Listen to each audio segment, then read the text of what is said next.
நடிகர் சூர்யாவுடைய கருப்பு திரைப்படம் இப்போ திரையரங்கல்ல பிளாக் பஸ்டரா ஓடிட்டு இருக்கு. இந்த வெற்றியை கொண்டாடுற மாதிரி கார்த்தி அவர்கள் ஒரு ட்வீட் ஒன்னு போட்டிருந்தாரு. ஆனா அந்த ட்வீட்டை கலாய்க்கிற மாதிரி சூர்யா அவர்கள் ஒரு ரிப்ளை ஒன்னு கொடுத்திருக்காரு. ஆச்சி மசாலா எந்த சமையலும் ருசி தேடும் ரகசியம் 20 ரூபாய் குளு குளுன்னு காத்து வீசுது. உங்கள் சத்யாவில் குளு குளு ஏசி ஆஃபர்.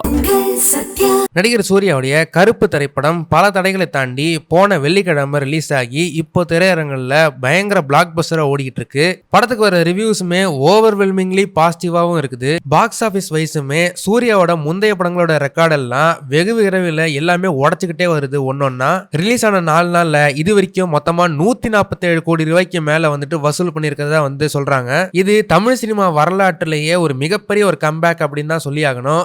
ஏன்னா 13 வருஷமா ஒழுங்கான ஒரு ஹிட் படம் இல்லாத சூர்யா இந்த படத்துல ஒரு ஜெனரேஷனல் கம்பேக் கொடுத்திருக்காரு அப்படின்னு தான் பலரும் சொல்லிட்டு இருக்காங்க. அதே போல இந்த படத்தை இந்த 2026 வருஷத்தோட one of the best Tamil படம் அப்படின்னு ரசிகர்கள் சொல்லிட்டு இருக்காங்க. இந்த படத்தை பலரும் பாராட்டிட்டு வந்துட்டு இருந்த சமயத்துல சூர்யா அவருடைய தம்பி கார்த்தி பாத்தீங்கன்னா தன்னோட ட்விட்டர் பக்கத்துல இதுக்கு மேல என்னப்பா வேணும், சும்மா தெரிக்குது போடி விடிய அப்படின்னு சொல்லிட்டு ஆர்ஜே பாலாஜி, சாய் அபியங்கர், இந்த படத்தோட சினிமாட்டோகிராஃபரான ஜி.கே. விஷ்ணு ஆகியவர்களை வாழ்த்துற மாதிரி அவங்கள டேக் பண்ணி ஒரு ட்வீட் ஒன்னு போட்டிருந்திருக்காரு. ஆனா இதுக்கு நடிகர் சூர்யா தம்பியை செல்லமா கலாய்க்கிற மாதிரி இதுல என் பேரு எங்கப்பா அப்படின்ற மாதிரி ஒரு ட்வீட் ஒன்னு போட்டிருந்திருக்காரு.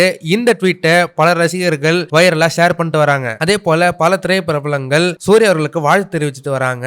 அதுல முதலாவதா பாத்தீங்கன்னா தெலுங்கு நடிகர் விஜய் தேவரகொண்டா சூர்யா அவர்களுக்கு வாழ்த்து தெரிவிச்சிருக்காங்க. சூர்யாவுமே அதுக்கு வந்து நன்றின்ற மாதிரி ரிப்ளை பண்ணிருக்காரு. அதே போல சூர்யாவுடைய நெருங்கிய நண்பரான மாதவன் அவர்களும் சூர்யாவுக்கு வாழ்த்துக்களை தெரிவிச்சிருக்காரு. அதே போல சூர்யாவுடைய அடுத்த படமான விஸ்வநாதன் சன்ஸ் படத்தோட இயக்குனரான நாகவம்சியும் கருப்பு திரைப்படத்தோட வெற்றிக்கு வாழ்த்து தெரிவிச்சிருக்காரு. சூர்யாவோட இந்த கருப்பு திரைப்படத்தோட வெற்றி உங்களுக்கு எவ்வளவு பெரிய ஒரு மகிழ்ச்சியை கொடுத்திருக்கு அப்படின்றத மறக்காம கமெண்ட் செக்ஷன்ல சொல்லுங்க.